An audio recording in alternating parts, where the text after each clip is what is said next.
አላህ ሱብሓነሁ ወተዓላ ሰው ልጆችን በሙሉ ቂያማ ቀን ሰብስቦ ምን ይለናል? ጀሃነምን ያቀርባትና ያሳየንና ምን ይለናል? هذه جهنم التي كنتم توعدون ይቺ ናት ያቺ ስናስጠነቅቃችሁ የነበረችው ገሃነም እሳት ማለት።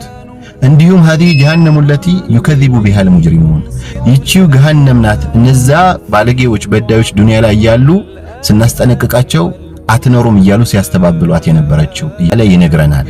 ይሄ ቂያማ ቀን ነው። ቂያማ ቀን እንኳን አላህ ምን እያለ ነው?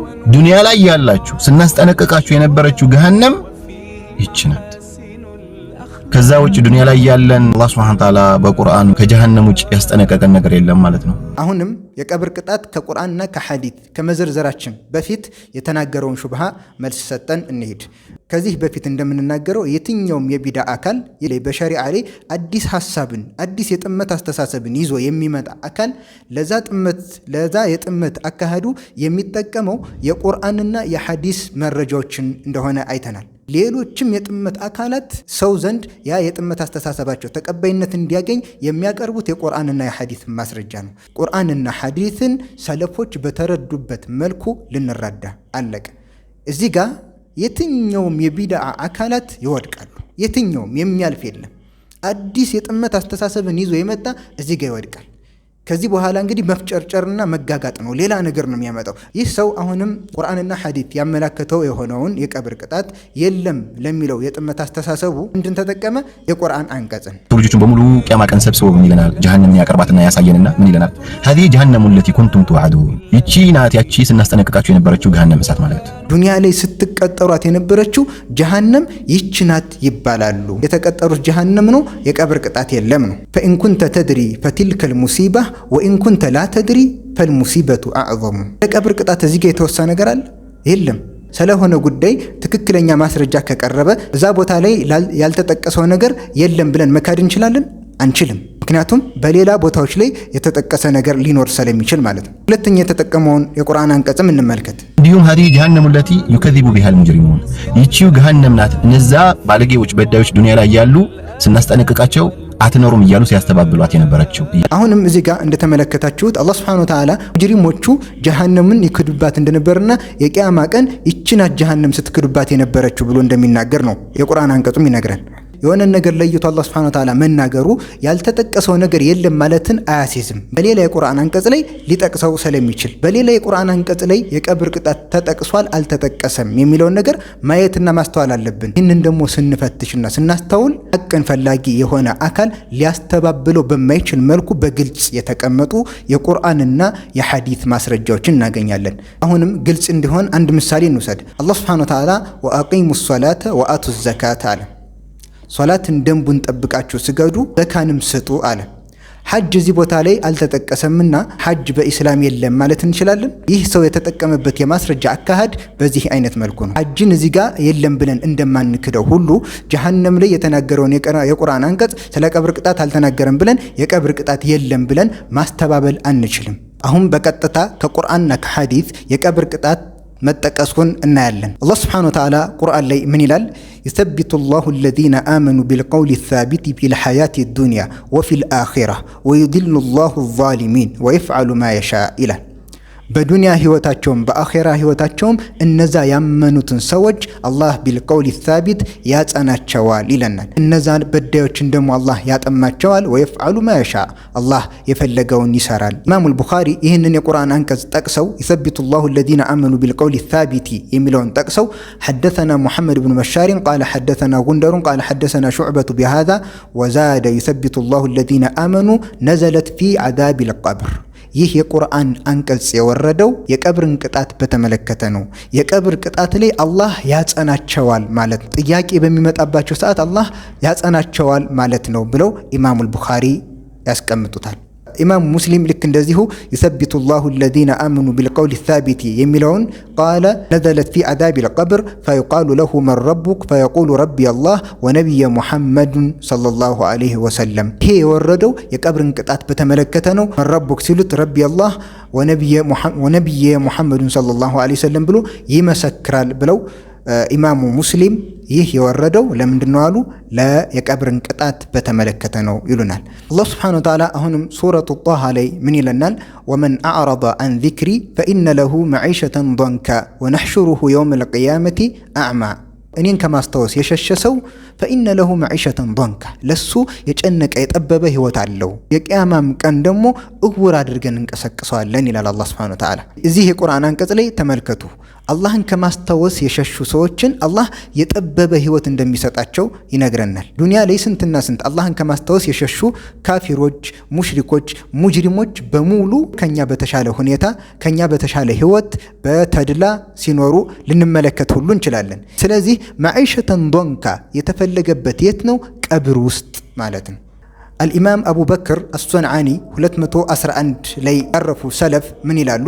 እስከ አቡ ሰዒድን አልኹድሪ ድረስ የሚደርስ ሰነድን ጠቅሰው ፈኢነ ለሁ መዒሸተን ዶንካ አነሁ ቃለ ዩደየቁ ዓለይህ ቀብሩሁ ሐታ ተኽተሊፈ አድላዑሁ የጎን አጥንቱ እስኪተላለፍ ድረስ ቀብሩ ይጠብበታል ማለት ነው። መዒሸተን ዶንካ የተፈለገው ይህ ነው ብለው አቡ ሰዒድን አልኹድሪ በዚህ መልኩ እንደፈሰረው እንደተረጎመው ይነግሩናል። አሁንም አላህ ሱብሓነሁ ወተዓላ ሱረቱ ሰጅዳ ላይ ምን ይላል? ወለኑዚቀነሁም ሚነል ዐዛቢል አድና ዱነል ዐዛቢል አክበር ለዐለሁም የርጅዑን። ከትልቁ ቅጣት ውጭ ከትንሿ ቅጣትም ደግሞ ታናቀምሳቸው አንቀርም። ለምን? ለዐለሁም የርጅዑን እንዲመለሱ ይለናል። ይህንን የቁርአን አንቀጽም በተመለከተ ኢብኑ ጀሪር አጠበሪ ወለኑዚቀነሁም ሚነል ዐዛቢል አድና ዱነል ዐዛቢል አክበሪ አነሁ ቃለ አልአድና ፊል ቁቡሪ ወዐዛቢ ዱንያ፣ ትንሹ ቅጣት የተባለው ቀብር ውስጥና ዱንያ ላይ ያለ ቅጣት ነው ብለው ከሙጃሂድ ይህንን ተፍሲር ኢብኑ ጀሪር አጠበሪ ይናገራሉ። ነገር ግን እዚህ ጋር ምን ሊባል ይችላል? ለዐለሁም የርጅዑን ብሏል አላህ ሱብሓነሁ ወተዓላ፣ ሊመለሱ ዘንድ ብሏል። ቀብር ውስጥ ደግሞ መጥፋታቸው መመለስ የሚባል ነገር አይታሰብም ሊባል ይችላል። አንድ ነገር ላስተዋለ ሰው ይህ ጥያቄ አይነሳበትም። ወለኑዚቀነሁም አልዐዛበል አድና ሳይሆን ሚነል ዐዛቢል አድና ነው። ሚነል ዐዛቢል አድናና አልዐዛበል አድና በጣም የሚለያዩ ነገራቶች ናቸው። ይህንን ላስተዋለ ሰው ይህ ጥያቄ የሚነሳበት አይሆንም። አሁንም አላህ ሱብሓነሁ ወተዓላ ሱረቱል ጋፊር ላይ ምን ይለናል? ወሓቀ ቢአሊ ፊርዓውነ ሱኡል ዐዛብ አናሩ ዩዕረዱነ ዐለይሃ ጉዱወን ወዐሽያ ወየውመ ተቁሙ ሰዓቱ አድኺሉ አለ ፊርዓውነ አሸደል ዐዛብ። ጠዋትና ማታ በእሳት ላይ ይቀረባሉ። ወየውመ ተቁሙ ሰዓቱ የቂያማ ቀን በሚሆን ጊዜ ደግሞ አድኺሉ አለ ፊርዓውን አሸደል ዐዛብ፣ ፊርዓውንና የፊርዓውንን ተከታዮች መጥፎ ቅጣትን አስገቧቸው ይባላል። ስለዚህ እዚህ ጋር ሐቅን ፈልጎ ለሚያስተነትን አካል እጅ ከመስጠት ውጭ ሌላ አማራጭ የለውም። ዱንያ ላይ እያሉ እሳት ላይ ይቀረቡ ነበር? አይቀረቡም። ሁለተኛ ወየውመ ተቁሙ ሰዓቱ ሰዓቲቱ በምትቆም ጊዜ ብሎ አላህ ሱብሓነሁ ወተዓላ መናገሩ ከዛ በፊት ነው ማለት ነው። ይህ እሳት ላይ መቀረብ የሚባለው ቅጣት የሚገጥማቸው ይህ ቅጣት የሚቀርበው ከቂያማ በፊት በመሆኑ ላይ ምንም ጥርጥር ከሌለን ዱንያ ላይ ነው ቀብር ላይ ነው የሚለው ይቀረናል። ዱንያ ላይ ነው ካል ዱንያ ላይ በእሳት ተቀጥተዋል? አልተቀጡም። ስለዚህ ይህ ቅጣት የት ነው የሚቀርበው ማለት ነው? ቀብር ውስጥ በርዛኽ ላይ ነው ማለት ነው። ይህ የቁርአን አንቀጽ የቀብር ቅጣት እንዳለ ከሚያመላክቱ ግልጽ የቁርአን አንቀጾች ውስጥ አንዱ ነው። አሁንም እንጨምር የቀብር ቅጣት ከቁርአን እንዳለ አላህ ሱብሓነሁ ወተዓላ ምን ይለናል? ወሚመን ሐውለኩም ሚነል አዕራቢ ሙናፊቁን ወሚን አህሊል መዲነቲ መረዱ ዐለ ኒፋቂ ላ ተዕለሙሁም ነሕኑ ነዕለሙሁም ሰኑዐዚቡሁም መረተይን ሱመ ዩረዱነ ኢላ ዐዛቢን ዐዚም። በዙሪያችሁ ካሉ ገጠሪዎች ሙናፊቆች አሉ፣ ከመዲና ነዋሪዎችም ደግሞ በንፍቅናቸው ላይ ድንበር ያለፋሉ። እናንተ አታውቋቸውም፣ እኛ እናውቃቸዋለን። ሁለት ጊዜ ሳንቀጣቸው አንቀርም፣ ከዛም ታላቅ ወደ ሆነው ቅጣት ይመለሳሉ ይለናል አላህ ሱብሓነሁ ወተዓላ። እሱም ማን ነው?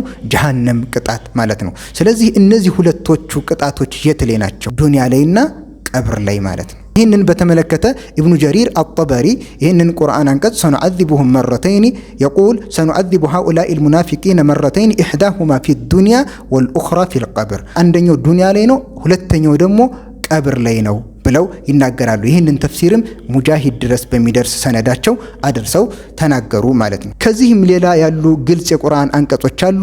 ላለማብዛትና አጠር ለማድረግ ቀጣይ ወደ ሐዲስ ማስረጃዎች እንሄዳለን። ቡኻሪና ሙስሊም ላይ በተዘገበ ሐዲስ عن ابن عباس رضي الله عنهما عن النبي صلى الله عليه وسلم أنه مر بقبرين يعذبان فقال إنهما لا يعذبان وما يعذبان في كبير أما أحدهما فكان لا يستتير من البول وأما الآخر فكان يمشي بالنميمة نبي صلى الله عليه وسلم አንዴ በሁለት ቀብሮች መካከል ሲሄዱ እነዚህ ሁለት የቀብር ባለቤቶች አሁን እየተቀጡ ነው አሉ። ከዛም ነብዩ ሰለላሁ ዐለይሂ ወሰለም የሚቀጡበት ምክንያት ሲነግሩ አንደኛው ከበውል ሽንት ማዳረግ ጋር ተያይዞ በመጣ ክፍተት እየተቀጣ መሆኑንና ሁለተኛው ደግሞ ነገር በማዋሰዱ እየተቀጣ መሆኑን ነገሩን። እንደዚህ አይነቱን ሐቅ ነው እነዚህ ሰዎች ሊያጠፉና ሊያስተባበሉ የተነሱት። አሁንም عن عائشة رضي الله عنها أن يهودية دخلت عليها فذكرت عذاب القبر فقالت لها أعاذك الله من عذاب القبر فسألت عائشة رسول الله صلى الله عليه وسلم عن عذاب القبر فقال نعم عذاب القبر. قالت عائشة رضي الله عنها فما رأيت رسول الله صلى الله عليه وسلم بعد صلى صلاة إلا تعوذ من عذاب القبر زاد غندر عذاب القبر حق. عندت يا يهودا سيت ودا عائشة رضي الله عنها قباتشنا الله كقبر قطات يطبق ايش አለቻት عائشة رضي الله عنها نبي صلى الله عليه وسلم ሲመጡ ስለዚህ ጉዳይ ጠየቀቻቸው። ከዛም ነብዩ ሰለላሁ ዐለይሂ ወሰለም ምን አሏት? አዎ የቀብር ቅጣት ሐቅ ነው ብለው ነገሯት። ከዛን ጊዜ ጀምሮ ነብዩ ሰለላሁ ዐለይሂ ወሰለም ሶላትን ሲሰግዱ አላያቸውም ከሰገዱ በኋላ ከቀብር ቅጣት የተጠበቁ ቢሆን እንጂ። ሶሒህ ሙስሊም ላይ እንደተዘገበው اللهم إني أعوذ بك من عذاب القبر ومن عذاب النار ነብዩ ሰለላሁ ዐለይሂ ወሰለም ዱዓ ያደርጉ ነበር፣ አላህን ይለምኑ ነበር እያሉ اللهم إني أعوذ بك من عذاب القبر አላህ ሆይ እኔ ከቀብር ቅጣት በአንተ እጠብቃለሁ። ቁርአንና ሐዲስ እርስ በርሱ የሚጋጭ ሳይሆን አንድ አይነት መልእክትን የያዙ ወህዮች ናቸው። ቁርአን ላይ በጥቅል አላህ የነገረንን ነብዩ ሰለላሁ ዐለይሂ ወሰለም አብራርተውልናል። ምክንያቱም አላህ ነው ይህንን ነገር እንዲያብራሩ ያዘዛቸው። ወአንዘልና ኢለይከ ዚክረ ሊቱበይነ ሊናሲ ማ ኑዚለ ኢለይሂም ወደ አንተ ይህንን ቁርአን አወረድነ ለሰዎች ወደ እነሱ የተወረደላቸውን ነገር ልታብራራላቸው። ስለዚህ የነብዩን ሰለላሁ ዐለይሂ ወሰለም ማብራሪያ ሐዲሳቸውን አልቀበልም ማለት የቁርአንን ማብራሪያ አልቀበልም ማለት ነው። የቀብር ቅጣት በቁርአን በሐዲስ የጸደቀ ጉዳይ ነው። ሱብሓነሁ ወተዓላ ይጠብቀን። ከሰለፎች ንግግርም የቀብር ቅጣት እንዳለ የተለያዩ ሰለፎች የተናገሩት ግልጽ የሆነ ነገር ነው። ላለማስረዘም ስማቸውን ብቻ እንጠቅሳለን። ለምሳሌ ኢማሙ ማሊክ፣ ኢማሙ ሻፊዒ፣ ኢማሙ አቡ ሐኒፋ፣ ሱፊያን ብኑ ዑየይና፣ ኢማሙ አሕመድ ብኑ ሐንበል እነዚህ ሁሉ ታላላቅ ሰለፎች የቀብር ቅጣት ቁርአንና ሐዲስ ላይ የተጠቀሰ መሆኑን የሚነግሩን ሰለፎች ናቸው። በትክክልም ደግሞ ቁርአንና ሐዲስ ላይ ያለ ሐቅ ነው። የትኛውንም ቁርአንና ሐዲስ ላይ ያለን ሐሳብ ውድቅ የሚያደርግ የጥመት አካል መሆኑን አውቀን ልንጠነቀቅ ይገባናል። እኛ አቂዳችንን መያዝ ያለብን ከቁርአን ከሐዲስ እንጂ ቁርአንን ግለሰቦች አስተሳሰብና በመሰለኝ በደሳለኝ እየተረዳን ለጥመት መጋለጥ የለብንም። ቁርአንና ሐዲስን አጥብቀን እንድንይዝ ይገባል። አላህ ወደ ቁርአንና ሐዲስ ይመልሰን። ቁርአንና የሐዲስን ፈህሙን ግንዛቤውን አላህ ይስጠን። ወሰላሙ አለይኩም ወራህመቱላሂ ወበረካቱ።